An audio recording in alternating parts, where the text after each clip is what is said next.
Welcome back to Ignite Purpose with Christina and Ken. Ken, would you like to have a glass of water? I know you were going to stretch forward and drink it. So if you listened to our last podcast, Ken was on here with me and we were talking about sales performance, and we were talking about mastering the CRM. And now we're going to talk today about building a sales performance culture. Mm-hmm. Ken, for those who weren't here last time, just do a quick intro of the role you have at BlueScope, because I'm not going to botch it up for us this time. So I'm currently the National Sales and Pricing Manager. Wonderful. And your background is in sales leadership and sales performance management, right? Very much so, yeah, very much so. How many years? Just over 30. Yeehaw! We are spring chickens, is all I want to say. Making me feel old now. I know. So I've been in sales leadership for over 25 years myself. I know, right? I dye my hair. You haven't gone down that road yet, but you are so smart. Started in kindergarten. That's what they say. All right, let's talk about what makes a sales performance culture hum. What do you think? Alignment. What does that look like? So everybody is clear on what success looks like. Yes. And the role they need to play in achieving that success. Boom. So I think it's as simple as that. And if you can get that and then provide the appropriate level of support, you're a fair chance of getting there. So what eats away at the fabric of a good sales culture? Honesty is the big one, and we've discussed this before, where salespeople feel the need to exaggerate what they've got in their pipelines, or change the narrative a little bit because they're fearful of failure, and sales leaders are adding additional stretch or buffer in between their numbers and their salespeople's numbers, etc., to create challenges that don't really need to be there. I love that you've said that, because if I feel it's too far, I'll think it's too far. But if I can chunk it down to what's doable, that makes life a whole lot easier, doesn't it? Yeah, and look, people recognise when we're not being honest with them. We didn't employ people because they're stupid. The harsh reality is you employed the people that are working for you because you believe they're smart, you believe they're talented. Yes. So help them to reach that talent. Now that's an interesting one, because there is hiring good salespeople, and then there is teaching them how to be successful here. Because sometimes we hire good salespeople and we go, here's your computer, here's your stuff, good luck. What does teaching them how to be successful here look like in your mind? It depends on where the starting point is and how different it is from what they've done before. So if you're right at the start, it might be demonstrating what success looks like. But you really need to move very quickly through to just coaching and supporting. Yeah. So you need to support them in what they do. You need to give them the chance to go out on their own, to do some things, to make some mistakes, and to come back and say, sorry boss, I mucked this up. As you said something earlier, it's flashing through my head. One of the things that can be really, really challenging is we micromanage because we're not honest. Yep. We don't actually have honest conversations. Do you think that that's a skill that's lacking in sales leadership at the moment, that ability to have a generous, honest conversation with people? Yeah, I do, and I think part of the micromanagement is we actually don't know what we want, so we're going to micromanage everything. Oh, nice. Talk to me about what that looks like. Come on. Well, all of a sudden I'm going to micromanage every detail. Now, the reality is 80-90% of the details probably don't matter. No. What I really want to manage is 2 or 3 key points. And I want to coach and support you on 2 or 3 key points. Because the reality is, most of the minor detail, you've got that nailed. It's true. It's really true, because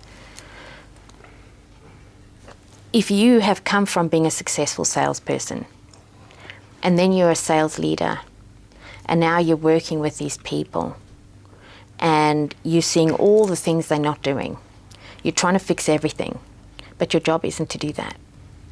No, you can't fix everything because you can't be with them all the time. So you need to help them on the key things, and then hope that you've done a good enough job and that they're doing a good enough job that when you're not there, they've actually implemented those things and they're performing better. We're working with a CEO at the moment on a sales performance program. And instead of going to develop sales value conversations, he said to us, no, it's time management. And we were like, wow, okay. So we obviously have a time management competency framework and a program. And so what we did was we have done the time management program and then challenged him on when his team will be ready for that next step. And he said to me, there's so much low-hanging fruit on just focusing on higher value work that sometimes we've just got to start with the rhythm. And it blew my head off because he's 100% right. Because salespeople don't want to feel like they're failing. Nobody wants to feel like they're failing. It's not human nature. Everybody wants to be successful. They want to be successful. And I think salespeople have a thing around failing. What do you think you've seen in salespeople when they fail? What have you seen show up for them? Fail, I mean, that's a really big word. But yeah, it depends obviously on the magnitude of the failure. But certainly when people are struggling, that is when you start to see the little bits and pieces about I've fudged this number, I've fudged that pipeline. I'm sandbagging, I'm holding my sales back so that I can have a very good month next month to earn commission. Yeah, I'm going to miss this month, but what I'll do is I'll make it up next month because instead of being a small miss this month, it's going to be a bit bigger because I've sandbagged a bit. You'll start to see people that'll tell you they've done something that they probably haven't quite to the degree that they said they have. There's a lot of little ways it plays out, and all that behaviour deteriorates quite quickly over time unless you have the honest conversation early. The longer you wait, the harder that conversation becomes. And I often say to sales leaders, it's not a shame-based conversation. Please don't shame them. Oh, it's definitely not shame-based. The reality is it doesn't matter how good you are, you're not successful all of the time. Oh, that is so painful to hear, and that is so truthful. I mean, even you and I, in our roles, and me running this business, and in your role where you are at right now, it's a learning journey. But we show up. Yep. Maybe that's what we've got to teach our salespeople, is to show up anyway. Yep. To show up and learn, because they show up trying to show us what they know versus showing up trying to learn to be better. Yep. Yeah, there has to be an acceptance that none of us are perfect. So I don't expect you to win all the time. I don't expect you to be brilliant at everything. I do expect you to learn from your mistakes and work towards getting better. I don't want to see the same mistake over and over again. And that's, as a leader, that's part of my job, to help you to do that. I always tell sales leaders, your ability to diagnose opportunities for growth is why you're here. Yeah. As soon as I judge somebody as not good enough, it changes the lens through which I see them. Yep, no doubt. And then I'll write them off. Yep. Like I never wanted to be written off myself. And look, there's the double-edged sword in this.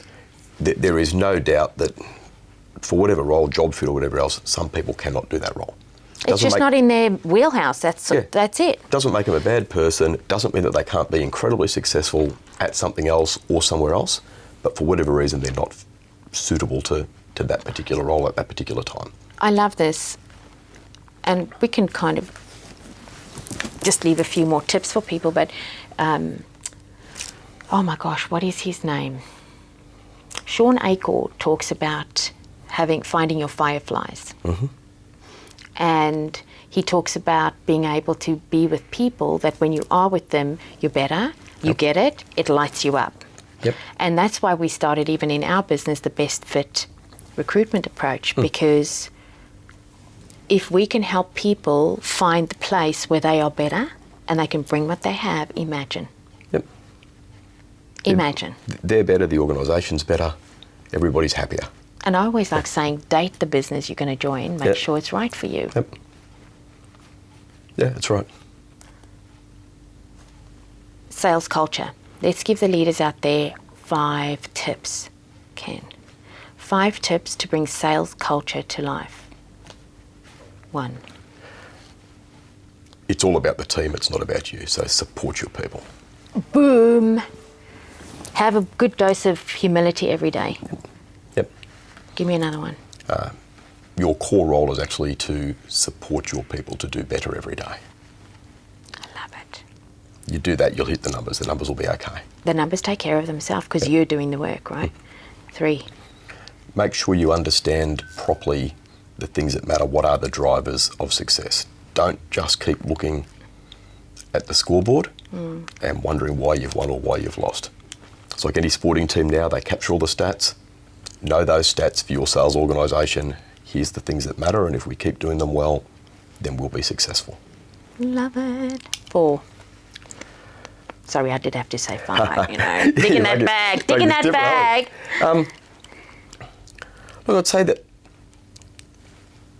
honesty with not just your people, but also further up the business. Make sure that everybody knows where we stand, where we're placed. I love that because that creates clarity, and as a sales leader, be really clear on the chess game you're playing. Spot on. Like, understand how to negotiate with your executives for what you need. I always say negotiate runway. Yep, that's right. Like how long do I need till I can get the lift I'm requiring? Yep, okay, one more. Dig in that bag, come on. Make sure you also ask for help. So your job's to support others. There's other people that have a job to support you. Don't be afraid to ask them to do that. And I think most people are pretty happy to support. People enjoy it. I agree with you. People do enjoy it because that's what a hive is. And I always talk about a hive being an organisational culture. Yep. The ones I've seen that work extremely well is when we know how to play together. We ask for help, we support each other. There is a reduction of fear and an increase of courage and bravery. Yep. And people show up asking for help because you also do that. Yeah.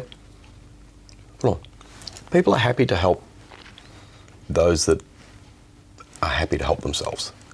And they take genuine pride and joy in it. They like to see people do well. Okay, so I've got a story I have to share. Imagine this farmyard. You with me? Okay. Yeah. In the farmyard are a whole bunch of chickens, and there's some eaglets wandering around. Up on this beautiful perch are these eagles, a squadron of eagles. And I always like asking a sales team, are you chickens? Are you an eaglet? Or are you an eagle? Because sometimes you're an eagle in the making, which means you're an eaglet. But you're confused because you're hanging out with the chickens. And I know, and you get very excited by the frenzy of chicken behaviour. The corn, the worms, the small bits, the bumping each other out the way. But eagles don't do that. Strong, high-performing sales teams are squadrons of eagles. They're not competing, they don't bite each other, they don't do shit like that. But they are deliberate and gracious and graceful in their approach to bring the prey home. Do you like my story? I do like your story. And you actually made a really key point in there about not squabbling with each other. I think it's another important piece for any sales team to remember. The competition's outside the room. Thank you, Ken. As a salesperson, support the people around you. And sometimes I've seen sales leaders who try and do the inner competition, which is okay. The challenge is it makes me dislike you and be wary of shame. If we can say, based on where we're going, this is the gap we've got, let's run, that's the goal. Simon Sinek talks about in The Infinite Game. It's knowing that we're not competing with each other, as much as we're competing with what we did yesterday and how we're going to be successful together.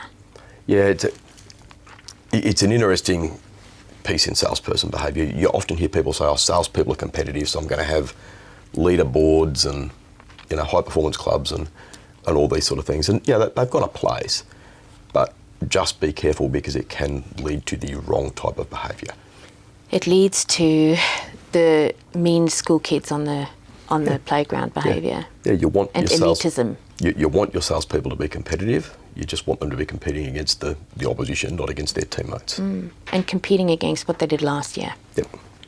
But what I found when I had that with my sales team, we had them all like on a board, but for us, we were focusing on the number and the gap. And we were saying, thank you for carrying us last month. You're going to carry us this month while you work through some of those challenges you've had in your pipeline. And then, you might have that. So next month, somebody else is going to carry us for our full number. Yeah, where the leaderboards can become incredibly powerful is determine the behaviours that made that person the most successful. Love it. So if we can look at it and go, well, that person sits on top of the board, but they do these 4 things, and guess what, mate? You did 3 of the 4. Beautiful. So we are modelling versus competing to be better, because personal worth is often connected to that number for a salesperson. And when that happens, their individual protection mechanisms go up, and then shitty behaviour gets formed in the team, and then naughty stuff. Like I had a client where they were changing clients on the CRM to belong to different people without getting authorization so that they could steal some opportunities. Yeah, there's shortcut ways that might lead to a short uplift in a number, but they're not sustainable. And that's not honest. Businesses exist for sustainable, profitable growth. Every business wants it. So your short-term stuff, sometimes it's necessary, don't get me wrong, but come back to your core purpose. This is about the flywheel. So, and we'll end with this thought, right? We've created a flywheel concept around high performance that ignite purpose, which, thank you, Jim Collins, I know it's your concept, but if you think, and that's the book Good to Great, but if you think about the behaviours that you've just said, top salespeople's behaviours, if there's a flywheel effect around that behaviour and we can replicate that behaviour, it builds momentum and velocity. Which means then we power through where we've got to go versus fighting every month to just make our number. Yeah, spot on. It is pointless to sit there and focus all the time to say, I need to sell more, or you need to sell more. Okay, terrific. If you knew how to do that, you probably would have already done it. Let's break it down to what actually is it that you need to do more of to get that end result. Love it. Okay, so we're going to leave you with 2 tips again.